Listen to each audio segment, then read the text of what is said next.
Hey friends, welcome to the second in a 78 video series based on the cards of the tarot. If you were here for the first video and want to skip this intro, I will place a timestamp down below. Otherwise, as a reminder, this is not meant to be an all-inclusive video diving deep into the origins of tarot, but more like a primer course for those starting out or for those who may be struggling to connect with a deck they felt called to. Each reader has their own style of reading and methodology of interpretation, and of course, this is just a simple overview of mine. Using the 12 decks I currently own, we will go through each card of the major and minor arcana, looking at the difference between the decks and talking about how both artist rendition and reader interpretation of the card can change its meaning.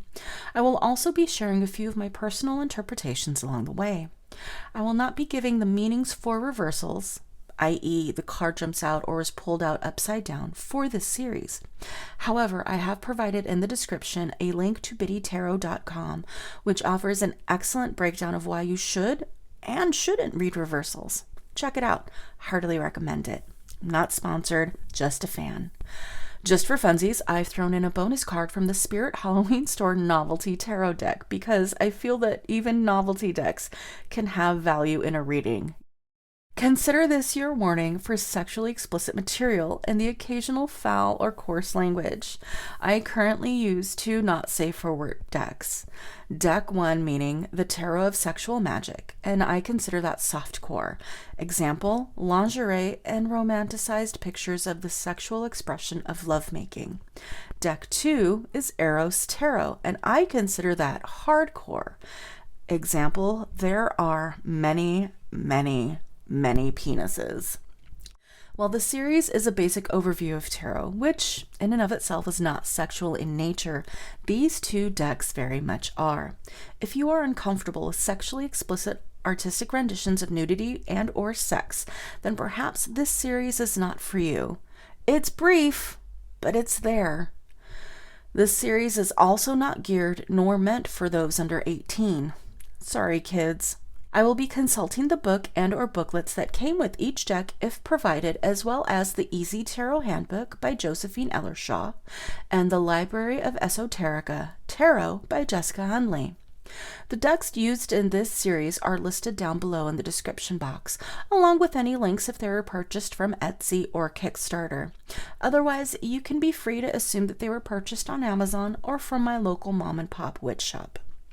The descriptions of these cards in this series are based on the imagery of the original Rider-Waite-Smith decks. I consider those decks to be the Rosetta Stone of interpretation for tarot cards today, which can make using other artistic or obscure decks more difficult. I equate it to having to translate text from Times New Roman to Webdings 2 in your head every time you look at a card. Of course, I bet you're asking, are you saying I have to memorize every meaning for every card for every deck I own? Absolutely not. I know a reader who really doesn't know the basic meanings of the cards and goes fully intuitive, and all of her readings are so accurate it's scary. But the more familiar you are with your cards and the more you use them, the easier it will be for you to parse the meaning within the context of each card in relation to that question you are asking. So that's it. Let's get down to the Magician. Card number 1 in the major arcana is our Magician. You can see I have 3 decks in front of you, all representing imagery of the Rider-Waite decks. I have a question for you right off the bat though. Why does this look like Ryan Reynolds? If the Fool card, number 0, was that moment of expectation before you commit to your course of action, then the Magician is number 1, and it's the very first step. In the Rider-Waite decks, the Magician is staring straight at you. He's making eye contact, and he has all of the tools laid out before him. His message to you is that you have everything you need to succeed laid out in front of you, that there is all this potential right at your fingertips. You just have to have faith and confidence in yourself. The Easy Tarot Handbook says that this is a time for action and initiative. The Guide to the Everyday Witch Tarot adds that this card is about personal power and individual ability, and while that you may go it alone for a while, you have what you need to succeed. To me, this card speaks more of an acknowledgement of a self-confidence and also represents more of an introverted person when I do these readings. In the tarot of sexual magic, the magician in this card, however, is holding the wand and sword in each hand, and the cup is on the table before him. Wands and swords are typically considered very phallic symbols. Now, the meaning attached to this card, per the book, means courtship and a quote-unquote willingness and passion to succeed. And everything he needs to do that is there in his hands. Metaphorically speaking, of course. Again, in a romantic situation, the courtship is the very first step towards a relationship. Now, the Fool for this deck also has the meaning of willingness attached to that card as well. But to me, the fact that he has knowledge and passion clutched in his hands, this card tells me that a decision has been made. An operation, let's get down to business, has begun. But the game changes when we get to the Eros Tarot. The magician doesn't look quite how we would expect the magician to look. Gone are the magical accoutrements of the previous card. The only tool this magician needs is their hands. And buddy, do they know how to use them. Power is literally in their fingertips. The attached booklet says that this card represents creation and manifestation, efficiency, and otherworldly power. Again, fairly broadly similar to the spirit of the Rider-Waite imagery, but not terribly obvious to the novice. To me, the imagery presented has another meaning. I look in this card and giggle because I'm 12. But this card says, yes, you are powerful and capable, but are you too efficient? Was this the ending you wanted to manifest? Were you hoping for a happier ending for yourself?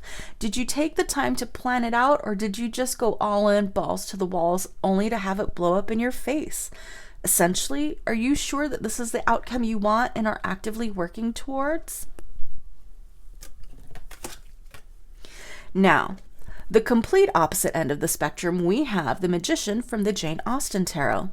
As a reminder, the Jane Austen Tarot is not actually a full-on tarot deck and not to be confused with the Tarot of Jane Austen, which is out of print. This deck only comprises of 53 cards and is based off the regular playing cards in that the suits are diamonds, clubs, spades, and hearts, and with the trump cards being the major arcana. The meaning given for this card is skill. That's it. The imagery is reminiscent of the traditional meaning, but without having been exposed to any other cards, can you decipher that right off the bat? To me, this is about creativity, as in the power to create your own path and success, and that you are taking control of your own narrative. The Lover's Path Tarot remixes that meaning in a new way. Now there are two people, one clothed, one in white and one clothed in black, and they are looking at each other.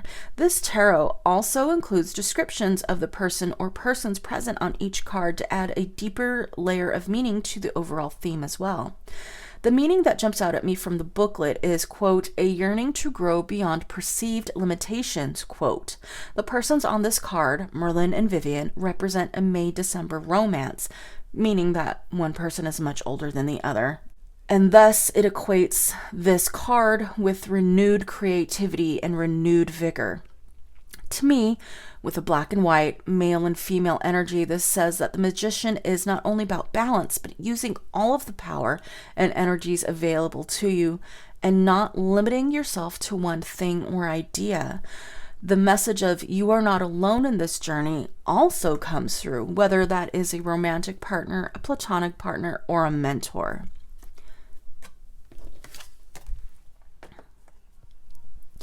In the Crow Tarot, the crow for the magician is clutching the wand in his talons while soaring above the sword, and he has the cup and pentacle balanced on each end.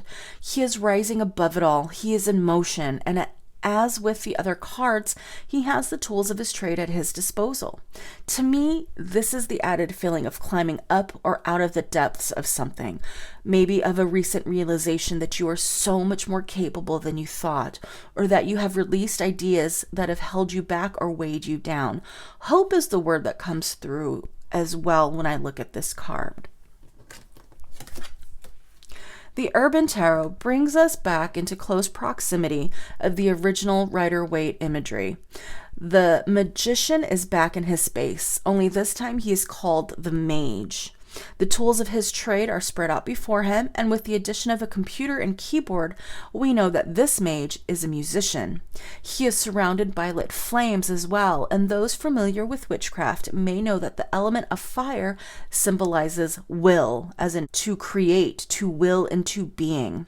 This deck also speaks of creativity and creation, much like the cards before this one. The Mage Magician brings to mind working with your hands, physically building and creating and getting your hands dirty.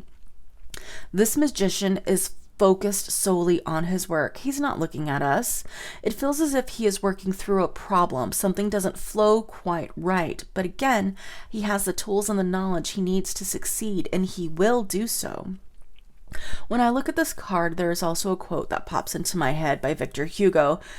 And unfortunately, I have it carved into wood and hanging in my living room. Well, the first half of the quote at least, which is, music expresses that which cannot be said. The other half of the quote is, and on which it is impossible to be silent. So you see, even though there are subtle or not so subtle, I'm looking at you, Eros Tarot, variations deck to deck, the general overall theme stays relatively true.